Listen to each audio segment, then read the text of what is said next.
इस लेक्चर में हम बहुत ही बेसिक टॉपिक्स को डिस्कस करने लगे हैं और ये टॉपिक्स एग्ज़ाम के हवाले से बहुत ही इम्पॉर्टेंट हैं। पहला टॉपिक है शेल्स। शेल को ऑर्बिट्स भी कहा जाता है और इसको एनर्जी लेवल्स भी कहते हैं।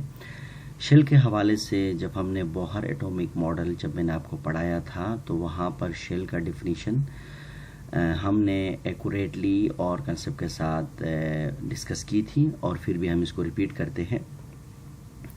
शेल के बारे में जो सबसे पहले कंसेप्ट दिया है ये बोहर ने दिया है और जो बोहर का जो पहला पोस्टुलेट ही क्या है, शेल के डिफिनीशन पर क्या है मुश्तमिल है।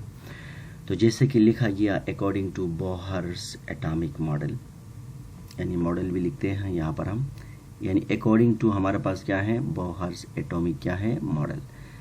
हम जब बोहर के एटॉमिक मॉडल के मुताबिक बात करें तो शेल क्या है, देखें ये एक एटम है और ये इसका न्यूक्लियस है।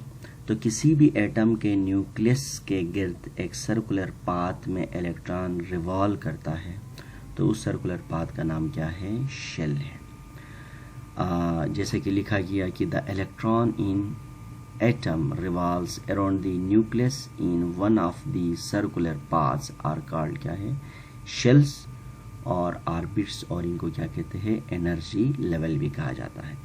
इसी तरह से देखिए ये 1 है और 1 का मतलब है फर्स्ट शेल जिसको के शेल कहते हैं, 2 का मतलब है सेकंड शेल एल शेल, 3 का मतलब है third shell M shell and so on. इसी तरह से देखिए आपकी शेल का एक और भी डिफिनीशन बन सकता है, वो क्या है कि किसी भी एटम में वो मेन एनर्जी लेवल जहां इलेक्ट्रॉन ऑक्यूपाई करता है तो उसका नाम क्या है, शेल है। जैसे लिखा गया कि main energy levels that electrons can occupy are called shells. इसी तरह से शेल को हम जो है ना लेटर्स से रिप्रेजेंट करते हैं, कैपिटल लेटर से K L M N and so on. और जिस तरह के का मतलब है फर्स्ट शेल, एल का मतलब सेकंड, एम का मतलब थर्ड और एन का मतलब फोर्थ एंड सो ऑन। इसी तरह से अब सवाल ये है कि शेल में इलेक्ट्रॉन कितने होंगे और कितने फिल होंगे। तो नॉर्मली किसी भी एटम के फर्स्ट शेल में अलग इलेक्ट्रॉन फिल होते हैं, सेकंड में नंबर ऑफ इलेक्ट्रॉन मुख्तलिफ होते हैं, थर्ड में अलग हो। उसके लिए ये फार्मूला आप याद करें 2n² है, ये हमारे पास एक फार्मूला है और n का मतलब है नंबर ऑफ शेल। तो आप इसी फार्मूले के मुताबिक आप इलेक्ट्रॉन को फिल कर सकते हैं। जैसे कि लिखा गया कि number of electron fill in shells by a formula 2n² है। अब देखिए फॉर एग्जाम्पल इस पर गौर करें आप लोग कि के हमारे पास क्या है, फर्स्ट शेल है और फार्मूले में पुट करते हैं 2 इंटू n² है। तो यहाँ 1 पुट किया तो हमारे पास 2, इसका मतलब फर्स्ट शेल में 2 इलेक्ट्रॉन एकोमोडेट होते हैं। L सेकेंड शेल में हमारे पास n की जगह में 2 लिखा 8 इलेक्ट्रॉन, और M थर्ड शेल को कहते हैं यहाँ पर 3 लिखा, हमारे पास 18 इलेक्ट्रॉन। तो हमें पता चला किसी भी एटम के फर्स्ट शेल में 2 इलेक्ट्रॉन एकोमोडेट होते हैं, सेकेंड में हमारे पास 8 होते हैं और थर्ड में हमारे पास 18 एंड सो ऑन। इसी फार्मूले के मुताबिक आप इलेक्ट्रॉन को फिल करना है। इसके बाद जो दूसरा टॉपिक है हमारे पास सब शेल है।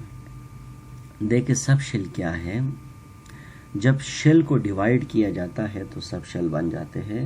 और दूसरे मालूम हम ये कह सकते हैं कि सब जो है ना subdivided form of the shell, यानी शेल को जब हम फर्दर डिवाइड करते हैं तो हमारे पास क्या बनता है, सब शेल बनता है। जैसा लिखा गया the subshell subdivided form of shells are called क्या है, सब शेल। और इसका एक और भी डिफिनीशन बन सकता है, वो क्या है, the parts of the shell are called subshell, यानी शेलों का जो फर्दर पार्ट होता है और उसको हम क्या कहते हैं, सब शेल कहते हैं। एक और भी डिफिनीशन है जो आप फर्स्ट ईयर में आकर पढ़ेंगे और वो डिफिनीशन भी अभी ही हम आपको बता सकते हैं। वो क्या है कि किसी भी एटम के न्यूक्लियस के गिर्द 95% यानी वो स्पेस जहाँ इलेक्ट्रॉन मिलने का चांस 95% हो, उसको हम क्या कहते हैं, सब शेल कहते हैं।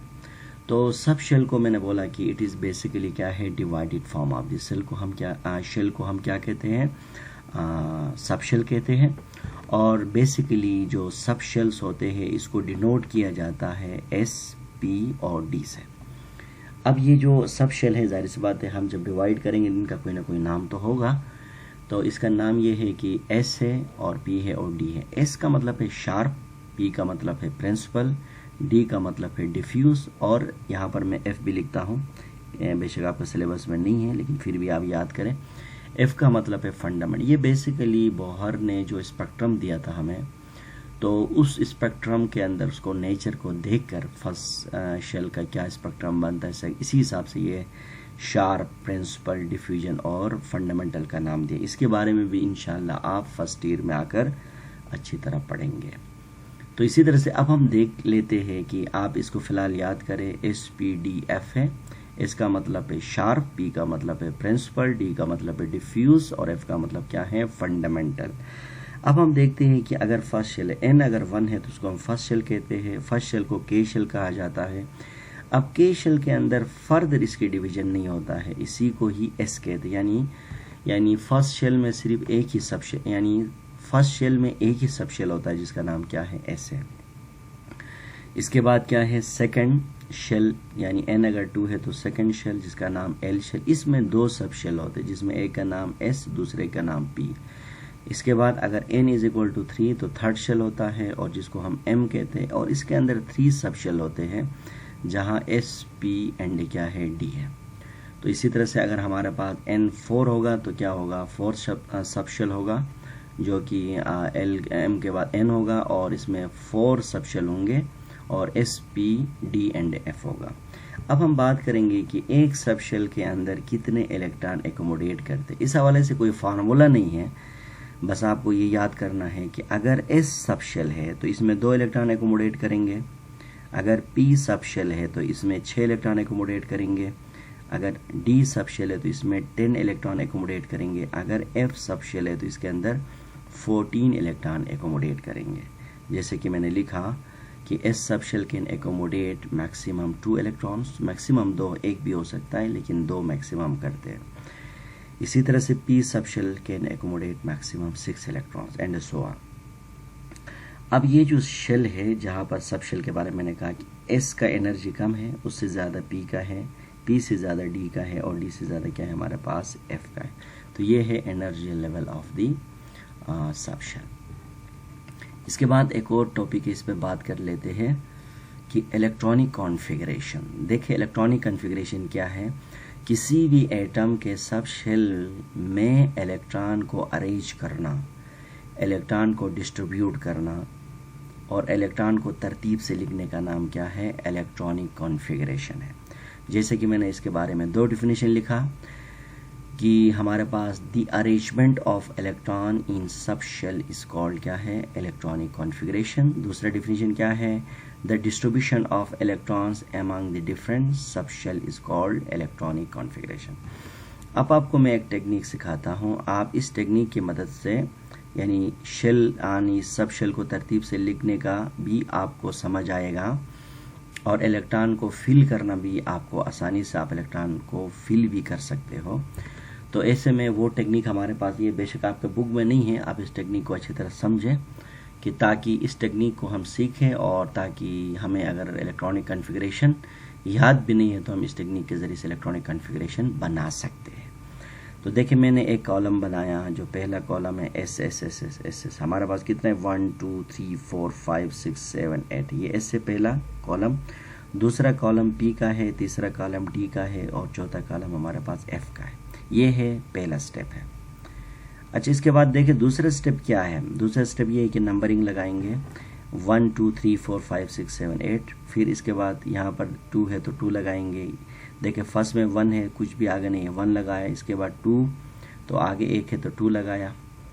और इसके बाद एक और तरतीब में आपको सिखाऊं कि ये हमने एस एस लगा दिया, यानी पहले हम एस लगाएंगे। आप पहले स्टेप पे दोबारा आ जाए, एस है ये। अब दूसरे स्टेप में हम क्या करेंगे, एस और पी लगाएंगे और तीसरे स्टेप में एस पी और डी एक एक बढ़ाते हुए जाएंगे और तीसरे स्टेप में हम एस पी डी एफ लगाएंगे। फिर इसी को और रिपीट करेंगे, एस पी डी एफ। देखिए हमने ग्रेजुअली इंक्रीज करते गया और इस स्टेप में अगर हमने इसको रिपीट किया, फिर हम क्या करेंगे, एक एक स्टेप कम करेंगे। तो यहाँ पर देखिए एक स्टेप कम करेंगे एस पी डी और फिर मज़ीद कम करेंगे तो एस पी और मज़ीद कम करेंगे तो एस होगा। तो इसी तरह से आप इसको क्या करना है, लिखना है।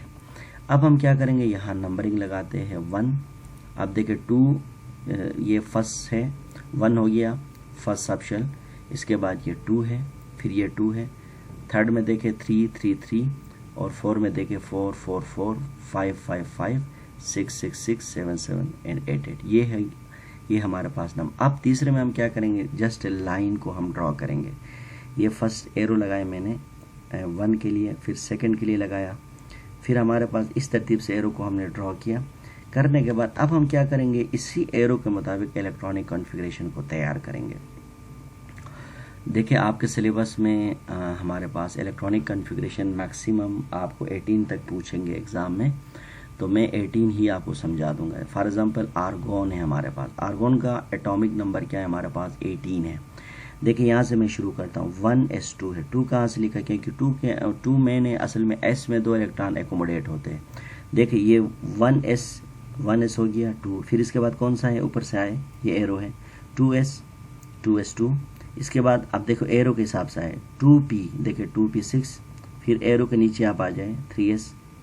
इसके बाद देखें नेक्स्ट आप आ जाए तो हमारे पास क्या है 3p है, और 3 हमारे पास क्या है नेक्स्ट हमारे पास क्या है 3p है। यहाँ पर देखिए मैंने इसको 3p लिखूँगा तो 3p में आ जाएंगे हमारे पास, तो 3p हमारे पास क्या हो गया 6 हो गया। तो इसी तरह से आप इस इलेक्ट्रॉनिक कॉन्फ़िगरेशन के ज़रिए से आप इलेक्ट्रॉन को फिल कर सकते हो।